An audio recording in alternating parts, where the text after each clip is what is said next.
झनक का किडनैप हो चुका है और इस बार उसकी मदद करने के लिए आदित्य कपूर आ रहे हैं। लेकिन किडनैपिंग का मामला इस बार कुछ अलग है। हाल ही में झनक को अपने घर जाते वक्त किडनैप कर लिया जाता है। यह घटना काफी हैरान करने वाली थी क्योंकि झनक पहले ही अपने परिवार से दूर जा चुकी थी। वह अनिरुद्ध को हमेशा के लिए छोड़ चुकी थी और उसकी शादी अर्शी से हो चुकी थी। झनक ने सृष्टि की बेटी को अपनी मदद से खुशियां दी, लेकिन फिर भी सृष्टि को चैन नहीं आया। वह हमेशा झनक को परेशान करती रही और उसकी जिंदगी में मुश्किलें खड़ी करती रही। जैसा कि आपने देखा कि झनक को किडनैप करने के लिए भूषा के वकील आए थे। वकील ने झनक से प्रॉपर्टी के बारे में बात करने के लिए कहा और उसे अपनी कार में बैठने के लिए कहा। झनक को थोड़ा सा अजीब सा महसूस हुआ, लेकिन वह ज्यादा सोच नहीं पाई और उसने विश्वास करके उस वकील की कार में बैठने का निर्णय लिया। इसके बाद कुछ गुंडे वकील के साथ गाड़ी में चढ़ गए और झनक को अजीब सा एहसास हुआ कि मामला कुछ गड़बड़ है। असल में वह वकील भूषा का वकील नहीं था, बल्कि वह सृष्टि द्वारा भेजे गए गुंडे थे जो झनक को किडनैप करने के लिए आए थे।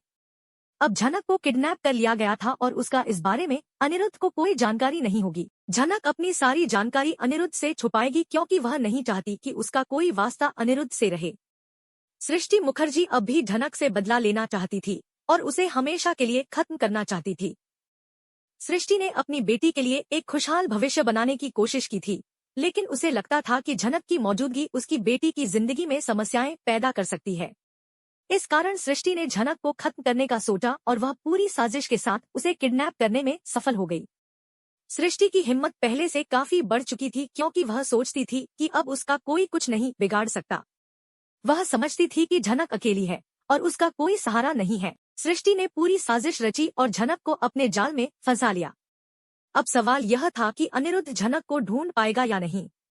अनिरुद्ध झनक का पीछा करेगा, लेकिन वह इस बार झनक को नहीं ढूंढ पाएगा।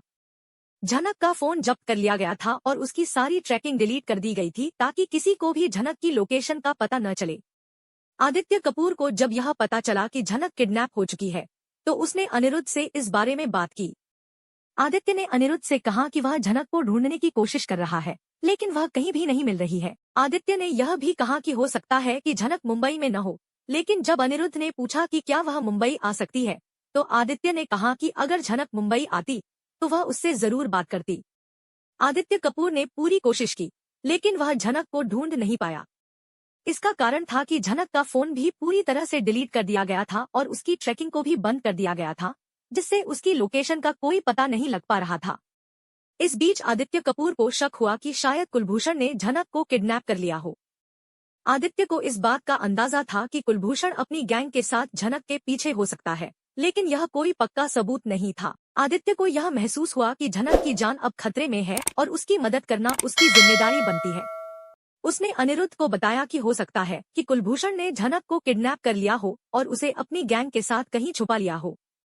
आदित्य कपूर ने यह भी कहा कि अगर झनक को बचाना है तो उन्हें हर हाल में उसे ढूंढना होगा।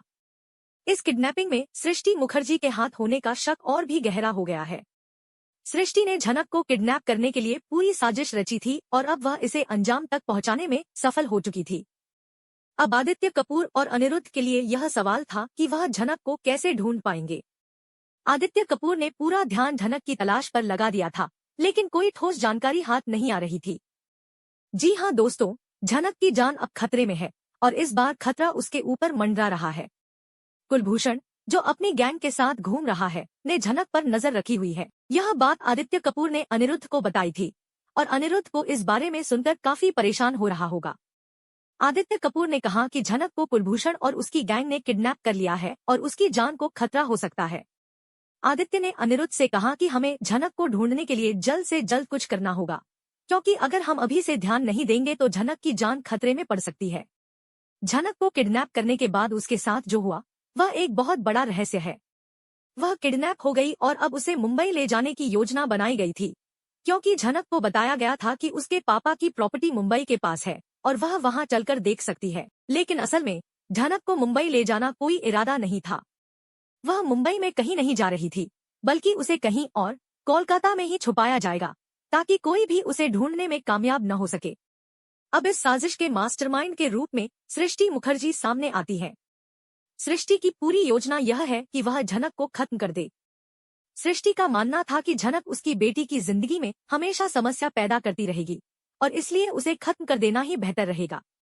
लेकिन सृष्टि को यह भी ख्याल था कि अगर कुलभूषण का नाम लिया जाता है तो उसकी साजिश में सृष्टि का नाम भी आ सकता है, क्योंकि दोनों एक ही गैंग से जुड़े हुए हैं। अब यह देखना होगा कि क्या अनिरुद्ध और आदित्य कपूर सृष्टि की इस साजिश को पकड़ पाते हैं और क्या वे झनक को बचा पाएंगे।